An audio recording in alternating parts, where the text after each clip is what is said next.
पहले हम ये कहेंगे कि ये जब बिहार में शराबबंदी है तो शराबबंदी पूर्ण रूप से होना चाहिए। जब चौक चौराहे पर सब्जी और राशन की तरह जब शराब मिल रहा है तो इसे हम मानेंगे कि नीतीश जी की सरकार पूरी तरह से फेल है।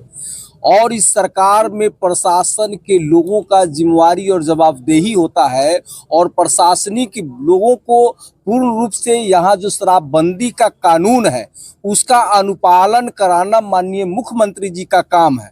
जब माननीय मुख्यमंत्री जी के सरकार में जब शराब इस तरह से बिक रहा है तो ये कहेंगे कि माननीय मुख्यमंत्री जी जब ये आप नियम कानून बनवाए हैं तो इसका अनुपालन भी करवाइए। जब आपसे अनुपालन नहीं हो रहा है तो सीधे इस्तीफा दे दीजिए, इस्तीफा दे दीजिए, चूंकि जनता के हित में होगा। आज देख रहे हैं कि किस तरह से दलित समुदाय वर्ग के लोग, किस तरह से अति पिछड़ा वर्ग के लोग, किस तरह से गरीब वर्ग के लोग ये जहरीली शराब पी करके आप देख रहे होंगे कि छपरा जिला में और सारण जिला और सिवान जिला में दोनों जिला के लोग जो है ना, हमको लगता है कि 100 के संख्या से अधिक लोग जो सैकड़ों संख्या में लोग जहरीली शराब पी करके ये बीमार पड़ गए और कई लोगों का मृत्यु हो गया। इसका श्रेय कौन लेगा? माननीय मुख्यमंत्री जी, शराबबंदी आपने लाने का काम किया तो पूर्ण रूप से शराबबंदी का अनुपालन होना चाहिए और प्रशासनिक वर्ग के लोगों को शराबबंदी पूर्ण रूप से लागू करवाने में पूर्ण रूप से सहयोग करना चाहिए। तो शराबबंदी जो है पूर्ण रूप से एकदम खत्म है और पुलिस प्रशासन के लोग जो है शराब माफियाओं का संरक्षण दिया जा रहा है और शराब माफिया जो है पुलिस प्रशासन के संरक्षण से शराब बेच रहे हैं और शराब नहीं बेच रहे हैं, मौत बेच रहे हैं और इसका ये परिणाम देख रहे हैं। तो हम यही कहेंगे कि शराबबंदी हो तो पूर्ण रूप से बंद हो और नहीं तो सरकार इस पर सरकार को विचार करना चाहिए। निषेध के महासचिव आए थे, वो सवालों से भाग कर गाड़ी में बैठकर चले गए। तो सवाल का जवाब ना तो मुख्यमंत्री जी के पास में है, ना तो सवाल का जवाब उनके प्रशासनिक वर्ग के पदाधिकारी के पास में है। ये जो लाखों लोग बिहार में शराबबंदी के बाद जिनका मृत्यु हुआ है उस पर क्या कहेंगे माननीय मुख्यमंत्री जी?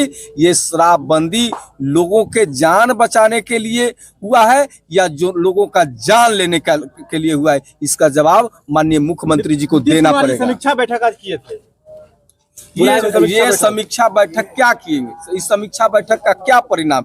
फिर कल देखिएगा इस समीक्षा बैठक के बाद फिर लोग जो है फिर मरेंगे। हम तो ये कहेंगे कि आदरणीय सम्मानीय हमारे नेता तेजस्वी जी ये एक टीम बना करके छपरा और सिवान में हम लोगों को भेजे हुए हैं।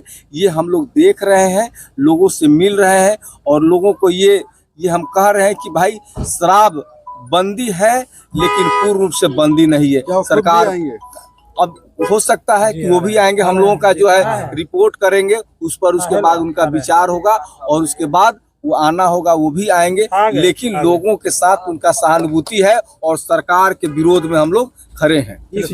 लगातार घटनाएं और प्रशासन की नाकामी कही जा रही है और सरकार की भी नाकामी कही जा रही है, किसको दोषी मानते हैं? देखिए, आप तो मीडिया के लोग हैं और पूरे गांव में घूम रहे होंगे।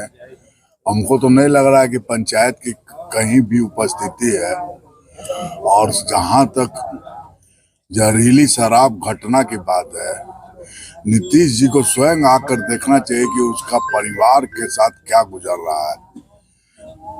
औरतें लाश पकड़कर बेहोश हो जा रही है, उस परिवार को चलाने वाला कोई नहीं है। 4 बच्चे बिलख रहे हैं, एकदम 28 साल का नौजवान जहरीली शराब पी के मर गया।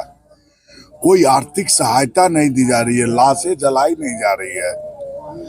तब हम उसको अपने पर्सनल ये से मदद मैंने किया कि कम से कम लाश तो जले।